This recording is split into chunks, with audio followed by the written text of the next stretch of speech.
Hello everybody, welcome back to the Grove. My name is Symphoria and something pretty crazy has happened. Let's just do a slow turn. Slow turn. The tower! Yeah. Let's talk about that.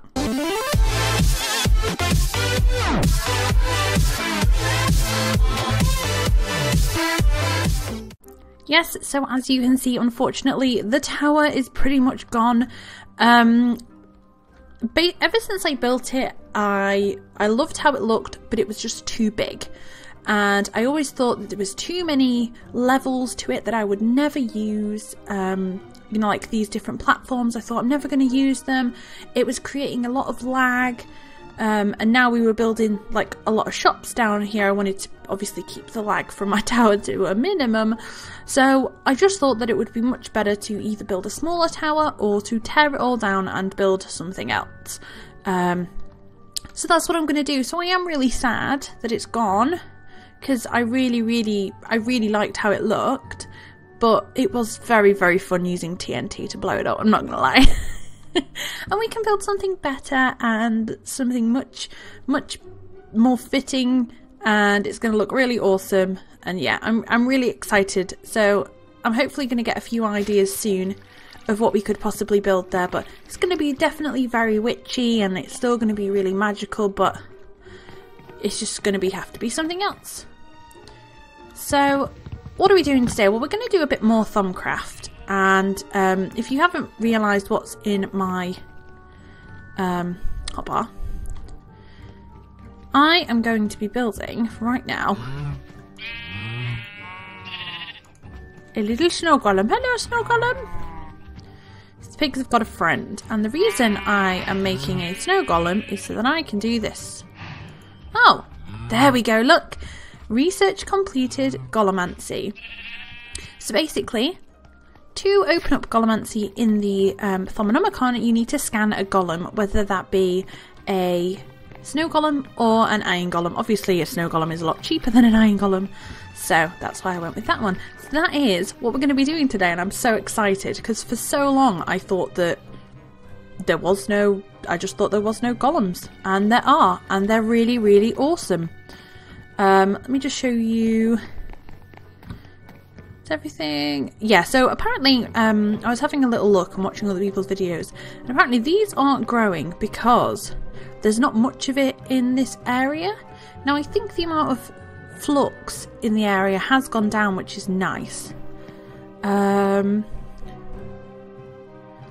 I think that's apparently why these aren't growing too much. If I put these maybe like near the water, it'd probably grow quicker. If I press no, I don't want to. I don't know the button for it. Let me see if I can press grave to change what is displayed. That's like this. Yeah. So I've got it set to the at button on my keyboard, or I think it's like the not the comma, the one under the top. I can't remember what it's called. But if you press that and look in the top left now, it actually shows you specific V of that type in the aura. So this is the air in this chunk. This is the ignis, which is super low. The aqua, again super low. Terra, really high. Ordo, high. Pedicio, kind of half. Vintium, which is the flux, which is actually a little bit higher than I thought. And then it shows the aura level. So this part here doesn't actually show you. It does kind of show you how much aura's in the chunk, but it actually shows you it kind of ratio wise. So it's almost like it's percentages rather than like, there's not that much air in the chunk. There's a lot more than that, but that's how it's represented kind of like as a percentage. So that's quite good because then it means that, you know, when we were in the nether and we were making all the Vintium to make the flux in the area, and it wouldn't go any higher than that little percentage. That's because it couldn't go any higher because it was a percentage, and because it has to show all the other ones that are in the area, it's not going to go any more than that. But if I'd have known that at the time, I could have just seen, and it would probably have been full. So after the disaster last time when I threw my Thaumcraft into the cauldron. I have changed some things around. So the cauldron's still here, but I've put like the bin and the crafting table, research table and arcane workbench all over here, far away from this. I think I showed you this last time, that I'd made another iron chest. I think so. And then I made some tallow candles.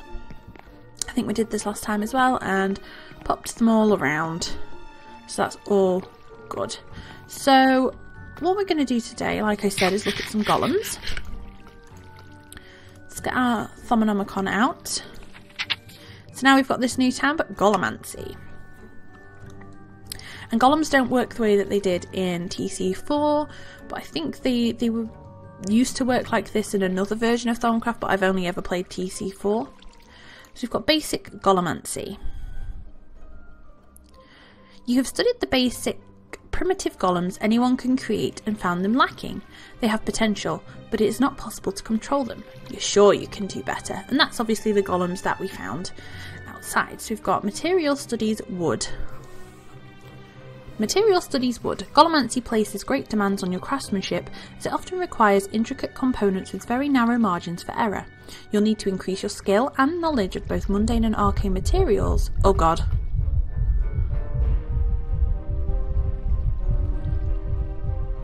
Uh-oh, we just had a warp event.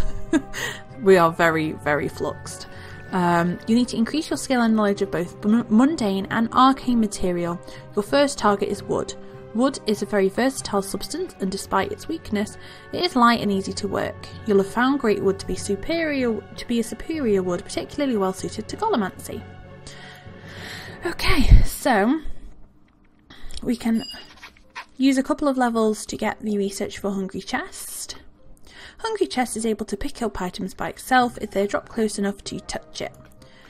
So that's, I think we've had one of these before. Let's grab a couple of bits of wood. And I think a trapdoor's like this. No? Yeah, it is like that. So we put a trapdoor here. Wood all around. I need one of my wands out.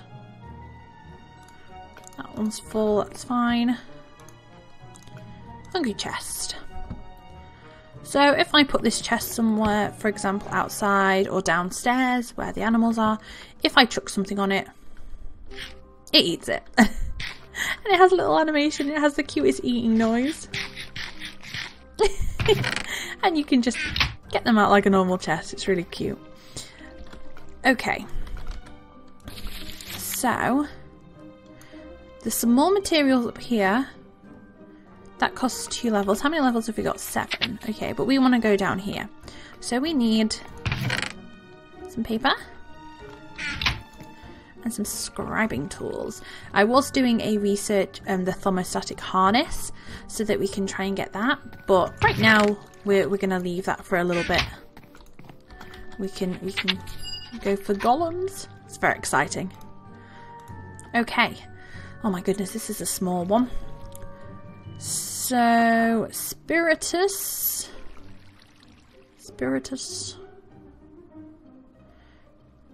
Okay, so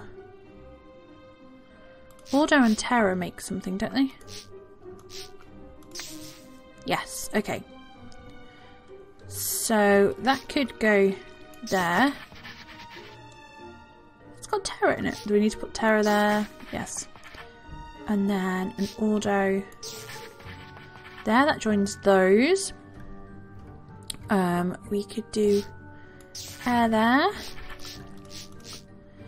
And then Lux. And then fire.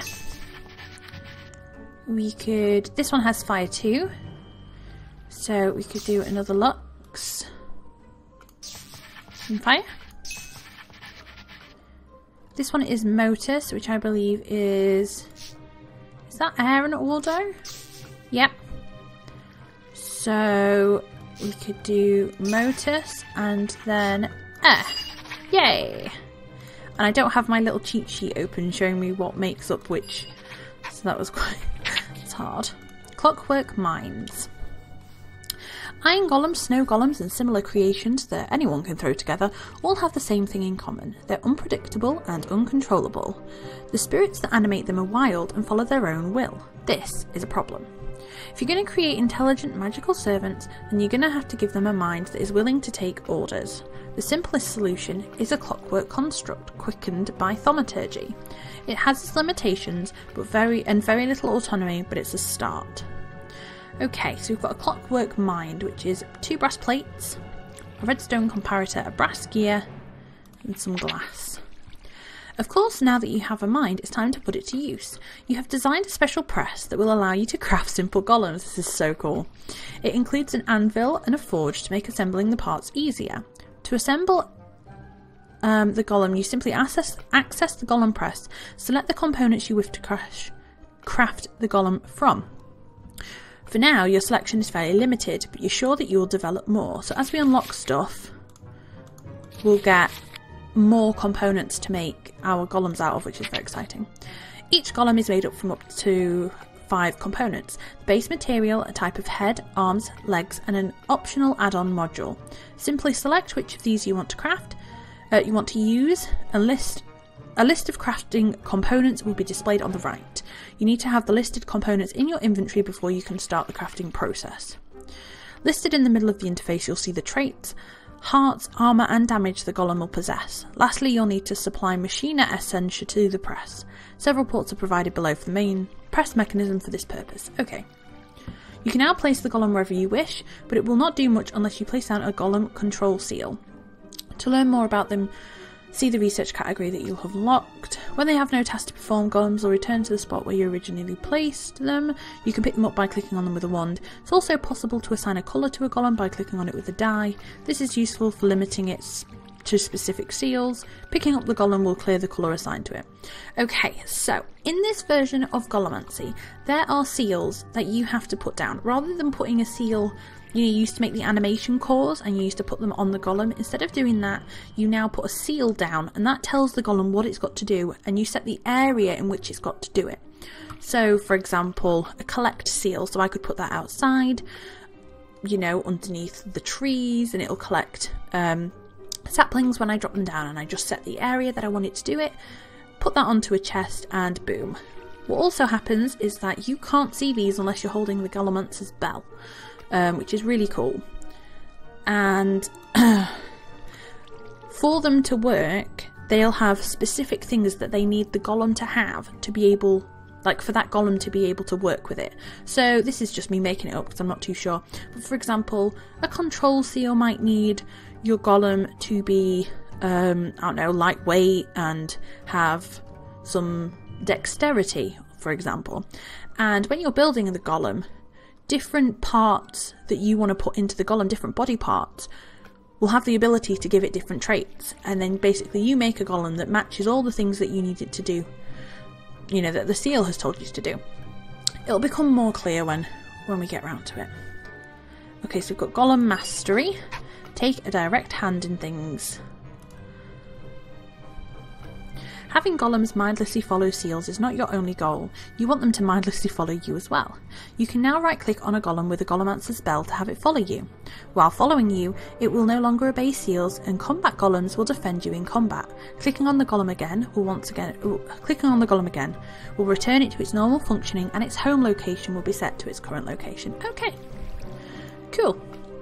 So where's the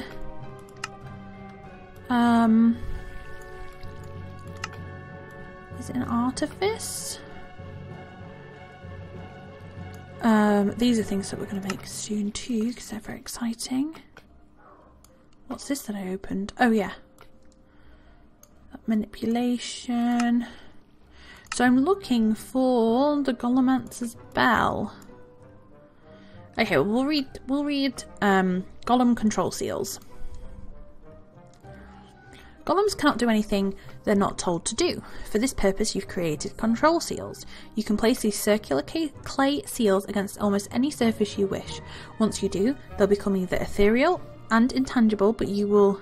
Oh, they will become ethereal and intangible, but you'll still be able to see them as long as you hold a golem, another seal, or the Golemancer's bell. The bell will be an important tool as you'll use it to fine-tune the settings and parameters of the command seals. Since seals are ethereal, you can place down another block in the same spot you place a seal. So we need to make some nitor, clay, tallow, red dye, that's fine. Here's the Golemancer's bell. Several seals can also occupy the same block space as long as they are located on different faces.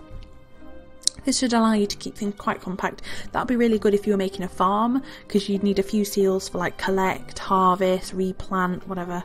And then you could have them all in one little space. That would be quite good. You can retrieve a seal by shift and right clicking it with the bell. Clicking on a seal with a bell will allow you to tweak its parameters. The exact parameters will vary from seal to seal. Most seals will allow you to give them a priority between -5 and +5. Tasks created by higher priority seals will be performed first. You'll also be able to see a list of required traits. That's what I was talking about, where your golem needs the traits. Yeah, that a golem will need to have in order to perform tasks created for that seal. For example, another seal might require a golem to have deft trait, or perhaps another seal will require that a golem does not have the clumsy trait. For a practical example, look at the collect seal. Seals can be set to become inactive when they receive a redstone signal. It's also possible to assign your seal a colour. You set the seal colours in the same location, you set the priorities, you assign a golem a colour by using a dye on it, blah blah blah, we already know about that. So we want to make a Golemancer's bell, which is a stick and 4 pieces of nether quartz. Okay, let's get a stick. 4 pieces of nether quartz, awesome. So we have our little Golemancer's bell. And then the next thing that we want to make is the little press thing. So we need a piston, an anvil, a cauldron, a stone table, and some iron bars. So I will go ahead and grab all of those and I'll be back in a second. Okay, so I've got all the bits and pieces and I'm actually going to place it down here because we seem to be doing a lot of Thaumcraft and it seems to be taking over everything that we're doing right now, but that's okay. So let's just check again how we want to set this up. So we need anvil, stone table, cauldron, piston, and then the bars go on top of the piston. So we have anvil, piston, no, not that way, piston, cauldron, stone table, and iron bars. Then do I have to click it with a wand, I'm presuming?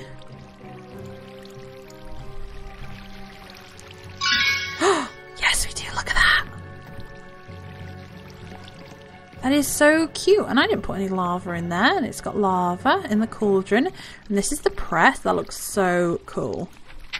Okay, so if we right click on here, you can see that this is the material that we're going to make the golem out of. We've only unlocked great wood at the moment, so it's only showing great wood. I think this is the extra add-ons. Then you've got heads, arms and legs. So at the moment we've just got clockwork head, basic arms, and we've got basic legs or a uni wheel. And as you can see, if we made this golem, it would give it 8 hearts, 1 armour, 0 of whatever this is, and it would give it a light frame. If we put the wheel on, it will also get wheeled. And then as you can see over here on the side, it needs 8 machiner to work, 3 great wood planks, 2 brass gears and a clockwork mind. And then you just press this and it goes ahead and makes it. So we've got these ports here where we can put the machiner in. So let's have a look and see if we've got any. Not up here. Let's have a quick look. No, we don't. Okay. Can we make the seals? Because we could do this one of those, but we need nitor. And when I went and made nitor, where did I put them so I can show you? I went and made nitor, and instead of making nitor, where did they go? Where did I put them? Anyway, instead of making nitor, I made like 12 aluminium. It was such a bad disaster. Okay, I've got a bit of coal.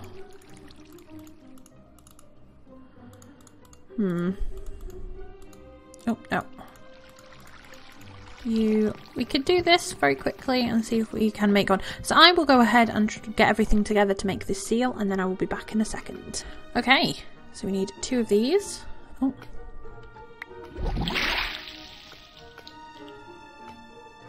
Oh no, I need 3 of them. And then 6 of these. All of this. There we go. So we've made 2.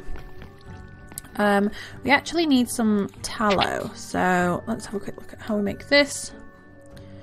Ignis and rotten flesh. I think I used all of it. Okay, let me get stuff for that. Okay. So we've got... We'll just chuck 1 of these in, and then that, and then we'll have to do it. And then if we go over here, we should be able to make it. There we go. 3 blank seals. It's a bit expensive because of the thing, because of using the night ore, but you know, we've got 3. And then we can use them to make these seals. So we've got a control seal. This seal will constantly check an area you define for dropped items. If items are found, it will instruct any nearby golems to pick up those items. You can define the exact dimensions of the area, as well as filter out certain items using a white or black list. So we just need a blank seal with some desiderium. I'm not too sure what has that in. Not too sure. That does, but I'm not chucking a bag of holding in there. As does a diamond sword. So I'll think of something and I'll go and have a quick look. But that is where I am going to leave it for today, guys. So ready for the next episode. I will hopefully have made this control seal. And... oh, well, we'll make it together, but I'll have the stuff ready. And I will make some stuff so that we can make our first golem. And then we can think of somewhere to put him just to test him out. So if you have enjoyed today's video, please like, comment and subscribe to become a Sparkle. I hope you've all had an amazing day, and I will see you all soon.